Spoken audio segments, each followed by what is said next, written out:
Hello दोस्तों, आज के इस वीडियो में हम लोग सीखेंगे कि बिंदु, रेखा, रेखाखंड किसको कहा जाता है।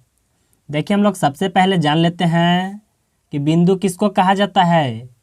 देखिए, इसका परिभाषा होता है वैसी आकृति जिसका लंबाई, चौड़ाई और मोटाई नहीं होता है, उसे बिंदु कहते हैं। जैसे देखिए, बिंदु का जो आकृति होता है वह होता है इस तरह का। तो चलिए अब हम लोग जान लेते हैं कि रेखा किसको कहते हैं।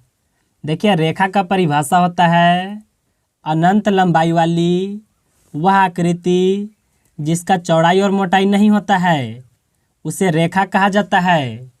जैसे देखिए, रेखा का आकृति होता है इस तरह का, यानी देखिए इसका कोई भी अंत नहीं होगा। यह जो होता है अनंत लंबाई वाला होता है। तो चलिए अब हम लोग समझ लेते हैं कि रेखाखंड किसको कहा जाता है। देखिए, रेखा का वह बिंदु जिसमें दो अंत बिंदु हो उसे रेखाखंड कहते हैं। जैसे देखिए, यह एक रेखा है और इसका देखिए दो बिंदु यहाँ पर ए बी दिया हुआ है। देखिए, ए बी से यह आगे नहीं बढ़ेगा। अगर देखिए कोई भी रेखा में अगर दो अंत बिंदु दिया हुआ होता है तो उसको कहा जाता है रेखाखंड। तो चलिए अब हम लोग समझ लेते हैं कि कोण किसको कहते हैं। जब एक बिंदु पर दो या दो से अधिक सरल रेखा मिलती है तो कोण का निर्माण होता है।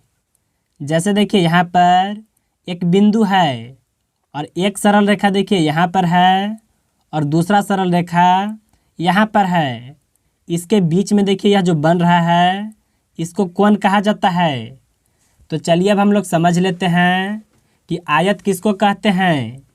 तो देखिए, आयत का परिभाषा होता है चार भुजाओं से घिरे हुए वह बंद आकृति जिसका सभी अंतःकोण का मान 90 डिग्री होता है और जिसका दो आमने सामने की भुजा आपस में बराबर होता है, उसे आयत कहते हैं। जैसे देखिए यहाँ पर दिया हुआ है आयत की आकृति।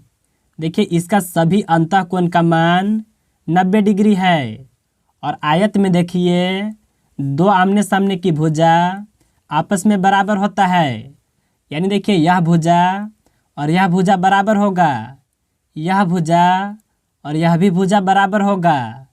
देखिए, इस तरह का आकृति होता है तो इसको आयत कहा जाता है।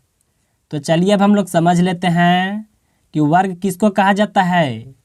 यहाँ पर देखिए परिभाषा है चार भुजाओं से घिरे हुए वह बंद आकृति जिसका सभी अंतःकोण का मान 90 डिग्री होता है और सभी भुजाएं आपस में बराबर होता है, उसे वर्ग कहते हैं।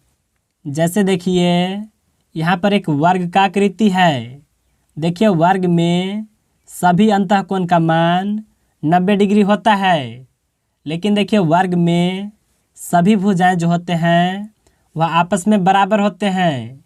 लेकिन देखिए, आयत में दो आमने सामने की भुजा बराबर होता है। तो चलिए अब हम लोग जान लेते हैं कि त्रिभुज किसको कहते हैं। देखिए, तीन भुजाओं से घिरे हुए बंद आकृति को त्रिभुज कहा जाता है।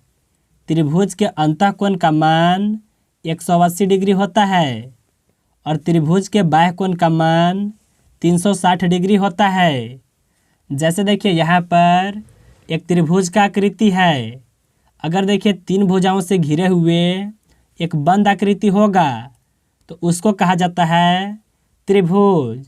त्रिभुज का देखिए जो अंतःकोण का मान होता है वह होता है 180 डिग्री के बराबर और देखिए जो बाह्य कोण का मान होता है वह होता है 360 डिग्री के बराबर।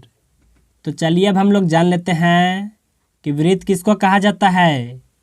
एक निश्चित बिंदु से समान दूरी पर स्थित बिंदुओं का बिंदुपथ वृत्त कहलाता है। यानी देखिए, इस तरह का अगर कोई गोल सर्कल होगा तो इस आकृति को हम लोग वृत्त कहते हैं।